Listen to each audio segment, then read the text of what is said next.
Enquanto algumas pessoas parecem ter nascido com bastante sorte, outras parecem desafiar completamente o destino e a lógica, sobrevivendo a coisas impossíveis, como cair de um avião que explodiu. Parece até difícil de acreditar, mas são essas as pessoas que você irá conhecer hoje. Eu sou o Pockey, e o tema de hoje é Pessoas que sobreviveram ao impossível. No dia 26 de janeiro de 1972, ocorreu um dos episódios mais impressionantes da história da aviação, quando Vesna Vulović, uma aeromoça sérvia, sobreviveu a uma queda de mais de 10 km de altura sem paraquedas. O voo JAT 367 da companhia aérea iugoslava JAT Airways partiu de Estocolmo com destino a Belgrado, fazendo escalas em Copenhague e Zagreb. No entanto, durante o trajeto, uma explosão destruiu a aeronave. O ataque foi atribuído a um grupo terrorista croata, embora as investigações nunca tenham chegado a uma conclusão definitiva. Vesna Vulović foi a única sobrevivente do desastre. Milagrosamente, ela permaneceu presa dentro de um pedaço da fuselagem, que caiu sobre uma área montanhosa coberta de neve e repleta de árvores, o que pode ter amortecido o impacto. Um morador local, Bruno Ronke, encontrou-a gravemente ferida, mas ainda com vida.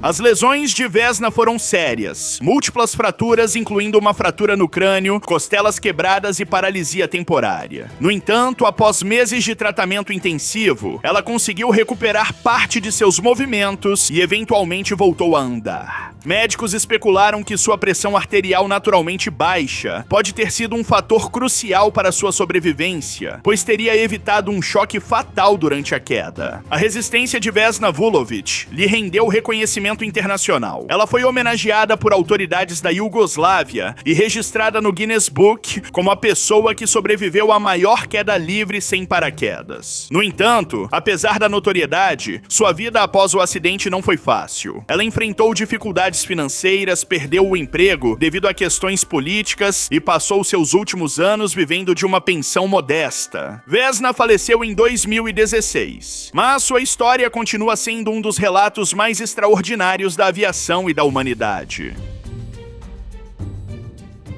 Aaron Hunter, de apenas 13 anos, passou por uma experiência que poucos conseguiriam sobreviver. Em junho deste ano, o garoto foi atingido por um disparo no crânio enquanto estava com seus amigos. O projétil atravessou parte de seu cérebro e as chances de recuperação eram mínimas. No entanto, contrariando todas as expectativas médicas, Aaron não só sobreviveu como deixou o hospital em apenas 3 semanas. A mãe do adolescente, Erica Dorsey, ficou em choque ao receber a notícia. No começo, ela achou que era um engano, mas logo percebeu a gravidade da situação. No hospital, os médicos foram diretos. A maioria das crianças que sofrem esse tipo de ferimento não sobrevive. O neurocirurgião responsável pelo caso, Dr. George Jello, admitiu que não estava otimista sobre o desfecho da cirurgia. Apesar do trauma, Aaron apresentou uma recuperação surpreendente. No início, teve dificuldades para enxergar e sentia fraqueza no lado esquerdo do corpo, mas não precisou passar por reabilitação intensiva. Apenas algumas sessões de fisioterapia foram suficientes para que ele voltasse à escola e retomasse sua rotina.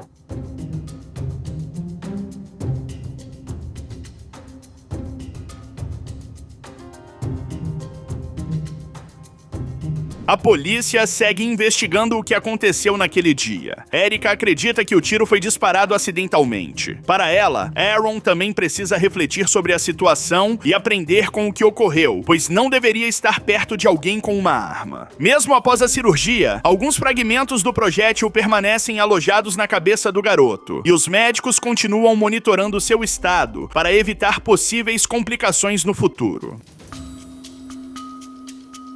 Em dezembro de 1994, Alison Botha, de 27 anos, foi sequestrada por 2 homens em frente à sua casa, na cidade de Port Elizabeth, na África do Sul. Ela foi levada para um local isolado, onde sofreu agressões inimagináveis. Os criminosos a submeteram a atos terríveis. Faltou pouco para ela literalmente não perder a cabeça ou seus órgãos internos. Ela foi abandonada dessa forma como se já estivesse sem vida. Mas Alison sobreviveu. Mesmo gravemente gravemente ferida, ela reuniu forças que ninguém imaginava. Com um corte profundo no pescoço, quase chegando até a nuca e segurando os próprios órgãos com uma camisa, ela rastejou até a estrada mais próxima. Ali desabou no asfalto, esperando que alguém parasse. E alguém parou. O estudante de veterinária tia Anne Eilert viu a cena, chamou socorro e ficou ao lado dela até a chegada da ambulância. No hospital, os médicos não acreditavam que Allison ainda estivesse viva. O cirurgião responsável, Dr. Alexander Angelov, disse que em 16 anos de profissão, nunca tinha visto alguém sobreviver a ferimentos tão graves. Mas Allison desafiou todas as expectativas e, após uma longa cirurgia, conseguiu se recuperar.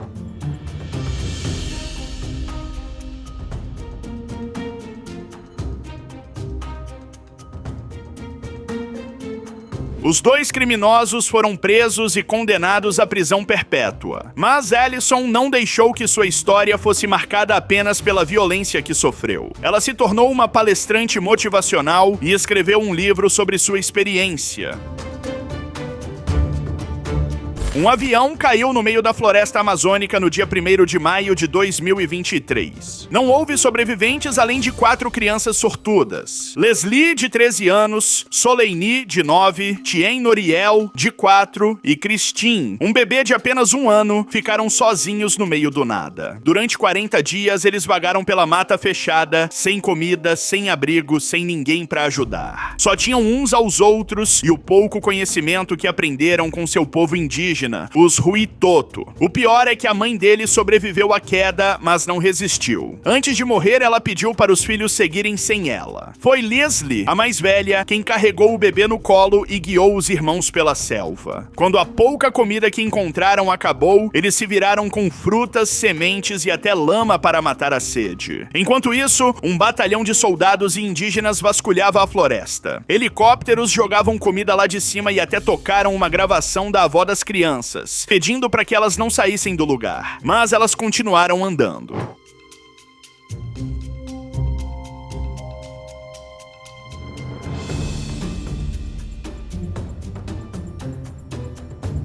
No dia 9 de junho, os soldados finalmente acharam os irmãos a 3 quilômetros do local da queda. Eles estavam magros, fracos e sujos, mas vivos. O resgate foi tão difícil que nem dava para pousar um helicóptero. Tiveram que puxar as crianças uma por uma com uma corda. Quando os encontraram, a primeira coisa que disseram foi simples e de cortar o coração: "Tô com fome." Agora estão se recuperando no hospital. Quase não falam, só desenham e descansam. Mas o pior já passou e a sobrevivência delas já está garantida. Seth Yoders, um rapaz de 24 anos de Washington, escapou de um acidente que qualquer um diria ser o fim da linha. Era de manhã, ele tinha acabado de sair do trabalho em uma mina de carvão e estava indo para casa, só que o sono pesou. Enquanto dirigia pela Prosperity Pike em Morris Township, ele acabou cochilando, causando um terrível acidente. O carro saiu da pista, voou como um foguete, bateu em um buraco, subiu no ar e foi parar diretamente em um guardrail. O pior é que a guia de metal entrou pelo motor, atravessou o carro inteiro e prendeu Seth lá dentro. Nenhum bombeiro acreditava que seria possível tirá-lo vivo de lá. Mas, por sorte, em 10 minutos conseguiram soltá-lo e enviá-lo para um hospital em Pittsburgh. Porém, a parte mais bizarra vem agora. Você acha que Seth chegou ao hospital todo quebrado? Que nada. Só alguns hematomas, arranhões e nada mais. Nenhum osso sequer trincado.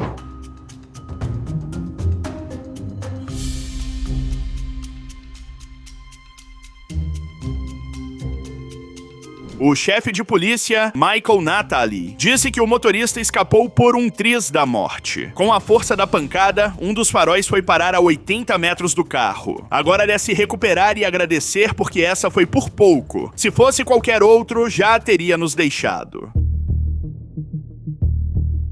Ron Hunt virou o Homem-Milagre depois de um acidente que ninguém acreditaria ser possível de sobreviver. Ele estava trabalhando em uma obra quando uma broca de 45 centímetros atravessou seu olho e foi direto para o cérebro sem maiores danos. Isso aconteceu no dia 15 de agosto de 2003, quando Ron estava em cima de uma escada, furando uma superfície. A escada desabou e, no susto, ele largou a broca. A peça de metal entrou pelo olho direito e saiu pela parte de trás da cabeça, bem atrás da orelha.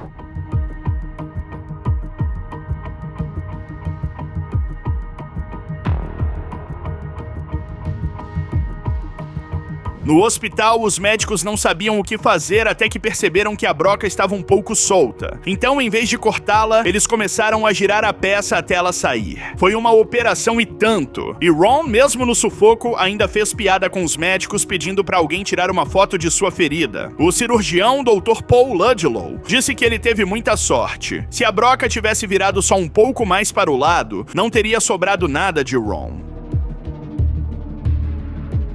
Quando o avião da Força Aérea do Uruguai caiu nos Andes em 13 de outubro de 1972, ninguém imaginava que algum passageiro teria chance de sair vivo daquele desastre. Mas, contra todas as expectativas, um dos que voltou para contar essa história foi Carlos Paes Rodrigues. Ele tinha só 18 anos na época, era o mais novo entre os sobreviventes e, mesmo assim, tornou-se um dos nomes mais lembrados do chamado Milagre dos Andes. Carlos estava no avião com os colegas do time de rugby Old Christians, indo para o Chile jogar uma partida. Depois da queda, enfrentou uma sequência de tragédias inimaginável. Frio de rachar, fome de doer o estômago e uma solidão que parecia não ter fim. O pior é que, depois de dias esperando socorro, eles escutaram pelo rádio que haviam cancelado as buscas. Foi nessa hora que Carlos se levantou e tentou animar o grupo. Disse que agora era com eles, que iam sair dali com as próprias pernas. E isso deu uma força que muita gente ali já não tinha mais.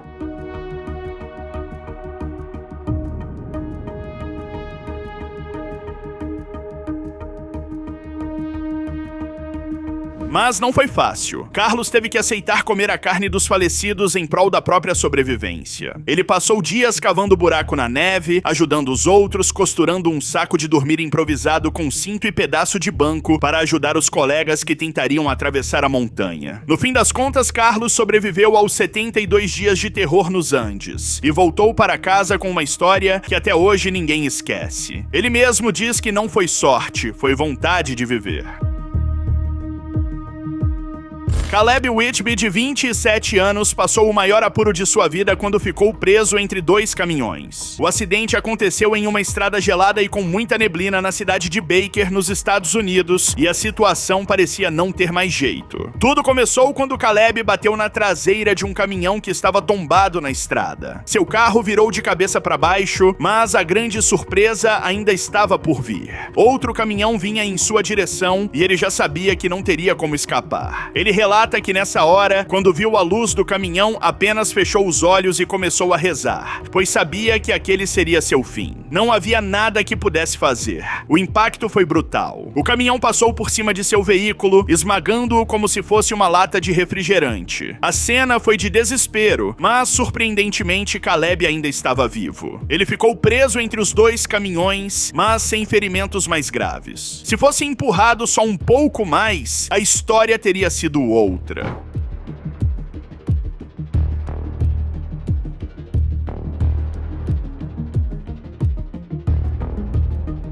O acidente fez parte de um engavetamento de 26 veículos na estrada. Muitos ficaram feridos, mas ninguém morreu, o que impressionou até os policiais que atenderam a ocorrência. Foi praticamente um milagre que ninguém tenha morrido.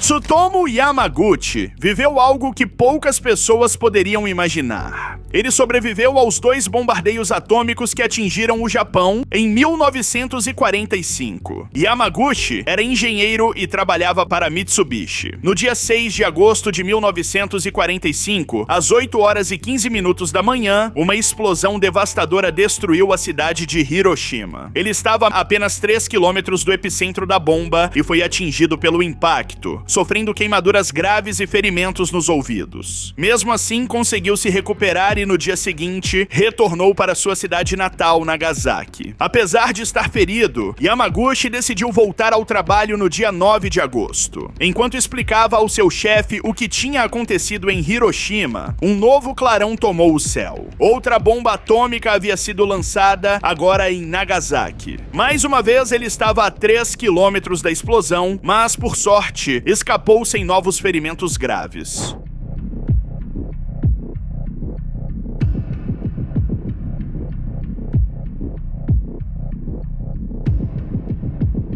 Nos anos seguintes, Yamaguchi continuou sua vida, teve filhos e trabalhou por muito tempo como engenheiro. Somente em 2009, o governo japonês o reconheceu oficialmente como o único sobrevivente dos 2 bombardeios. Nos últimos anos de vida, ele se dedicou a conscientizar o mundo sobre os perigos das armas nucleares. Ele faleceu em 2010, aos 93 anos, deixando uma história impressionante de resiliência e um legado de luta pela paz.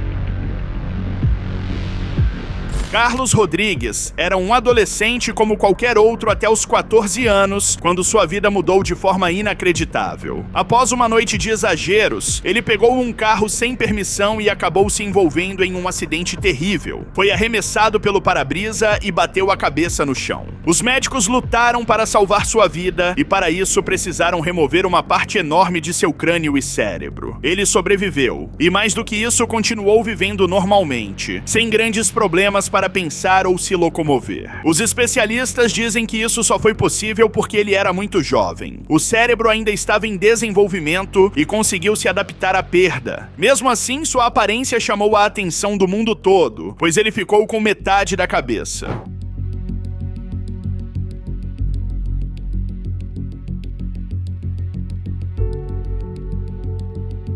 Depois do acidente, Carlos não teve uma vida tranquila. Ele foi preso em 2 ocasiões diferentes, sendo a última em 2016, quando provocou um incêndio. Mesmo com suas más escolhas, ele adverte as crianças dizendo para não fazerem como ele, pois podem acabar não tendo uma história para contar.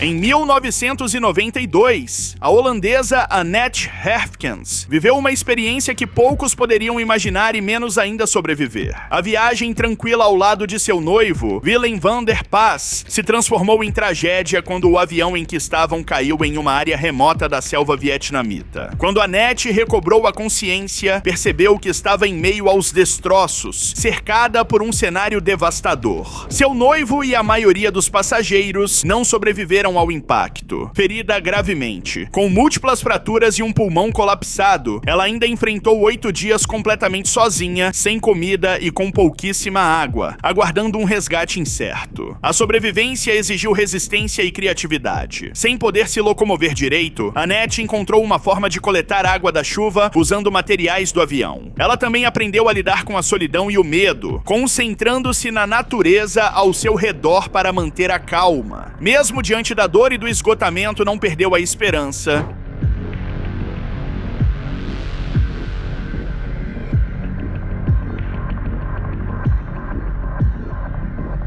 Quando finalmente foi resgatada, Annette foi levada para tratamento e conseguiu se recuperar fisicamente. Mas os impactos emocionais da tragédia acompanharam sua vida. Hoje, ela compartilha sua experiência como palestrante motivacional, buscando inspirar outras pessoas a enfrentarem desafios com coragem. Em maio de 2013, o piloto australiano Chris Matheson sofreu um dos acidentes mais assustadores da história do motociclismo de arrancada. Durante a competição Nitro Champs, realizada no Sydney Dragway, Matheson foi arremessado de sua moto a impressionantes 370 km por hora. Contra todas as expectativas, ele sobreviveu com apenas um tornozelo quebrado. O acidente aconteceu quando Matheson acelerava sua potente moto Top Fuel, equipada com um motor de 1.500 cavalos. Em altíssima velocidade, ao tentar acionar o freio traseiro, ele passou sobre uma irregularidade na pista e perdeu o controle. Em questão de segundos, foi lançado ao ar e caiu violentamente no asfalto. A moto seguiu desgovernada, destruída pelo impacto. Os espectadores e a equipe médica correram imediatamente para socorrê-lo, temendo o pior. No entanto, para surpresa de todos, Matheson estava consciente. Exames posteriores confirmaram que ele havia escapado com apenas a fratura no tornozelo. She's an ugly ride so far.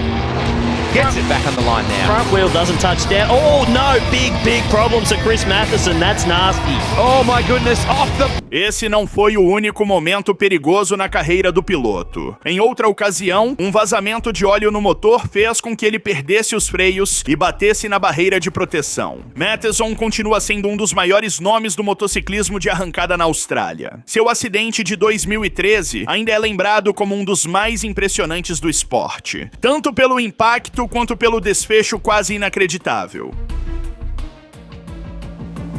Grigory Rasputin, figura envolta em mistério e polêmica, entrou para a história não só pela influência que teve na corte russa, mas principalmente por algo que até hoje é difícil de entender. Ele simplesmente parecia não morrer. Em dezembro de 1916, um grupo de nobres russos decidiu que a presença de Rasputin precisava chegar ao fim. Diziam que ele tinha influência demais sobre a imperatriz Alexandra e que isso era perigoso para o país. Foi então que armaram uma emboscada. Envenenaram vinho e bolos com uma quantidade letal de cianeto. Rasputin consumiu tudo e continuou conversando como se nada estivesse errado. Assustados, os conspiradores decidiram atirar. Um tiro no peito. Ele caiu, mas depois se levantou e ainda tentou fugir. Mais 2 tiros vieram em seguida, um deles na cabeça. Mesmo assim, para garantir que estivesse realmente morto, amarraram o corpo e o jogaram em um rio congelado.